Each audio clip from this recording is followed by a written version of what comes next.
You know, all of history pivots on these tiny moments, right? These turning points where everything could have gone differently.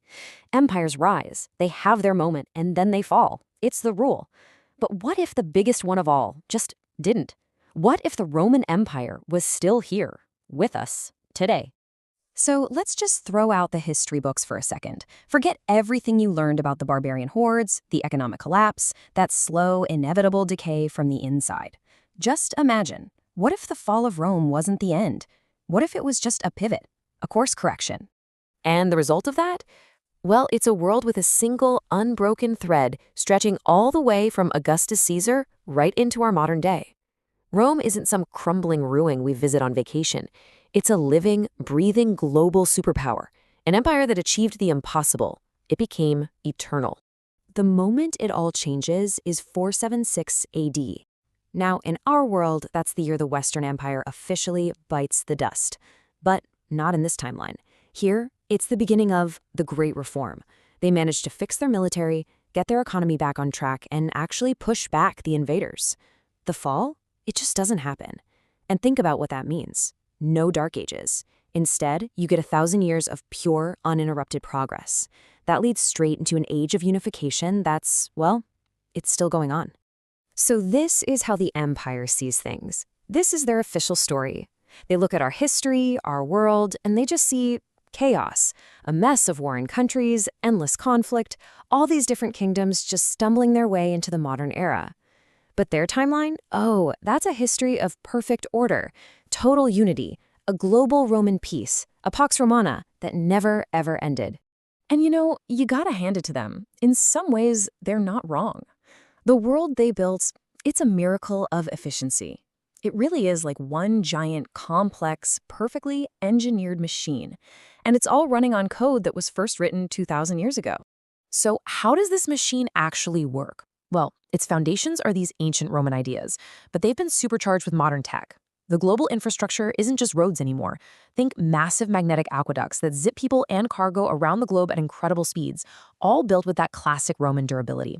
There's a single language, a sort of evolved Latin, that acts as the planet's universal operating system. It's what you use for business, for law, for coding, everything. And because science was never lost in a dark age, because it was never fragmented, their technology is just centuries beyond anything we can imagine. But what's it actually like to be a gear in that perfect machine? The story we're told, the one they drill into us from the moment we're born, is that we all made a deal. A long, long time ago, our ancestors traded messy, chaotic freedom for predictable, imperial stability. And for a long time, it honestly seemed like a pretty good trade. This is my life. Actually, no, that's not the right word. This is my mandate. See, we don't have jobs. We're given function assignments. We don't eat meals. We get our ration allotments. Every single hour is planned out, optimized for the greater good of the empire. There's no choice. There's just your function. There's just order. We're told constantly that the system is perfect, that it's fair. But sometimes, late at night, after curfew, when the only thing you can hear is the low hum of the city, this thought just pops into your head. It's a dangerous thought, a forbidden one.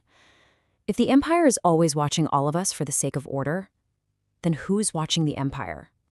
It's always so quiet when it happens. One day, your neighbor's function assignment just stops. The person who sits next to you on the mag rail is there one day and the next, they're not. Their ration card is deactivated.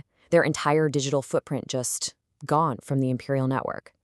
We never, ever talk about it. But the question is always there, just hanging in the air. Where do the people who don't fit go? The official word for it is heresy. And it's not a crime against the government, not really. They see it as an error in the system's code, a bug that needs to be removed. And the punishment isn't a prison sentence. It's just erasure.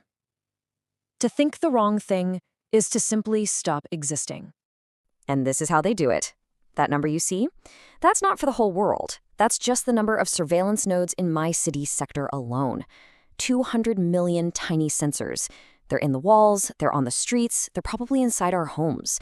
They're not just watching what we do, they're listening for what we might be thinking. So all those incredible Roman skyscrapers that scrape the sky, turns out they're not monuments to our progress, they're watchtowers. And the imperial laws that bring order to billions of people, they're the bars of a cage. This perfectly unified world, it's a prison we built ourselves on the promise of peace. So that brings us right back to the real question, doesn't it? Was the trade worth it? Is a world with no war, no hunger, no chaos a better world? Or is a world with no real choice, no freedom, no independent thought, just broken in a much deeper way? There's no easy answer, is there? But maybe the scariest part isn't the control or the constant surveillance. It's the permanence of it all. The chilling, absolute certainty that nothing is ever going to change. Because an empire that never falls is an empire that never, ever lets you go.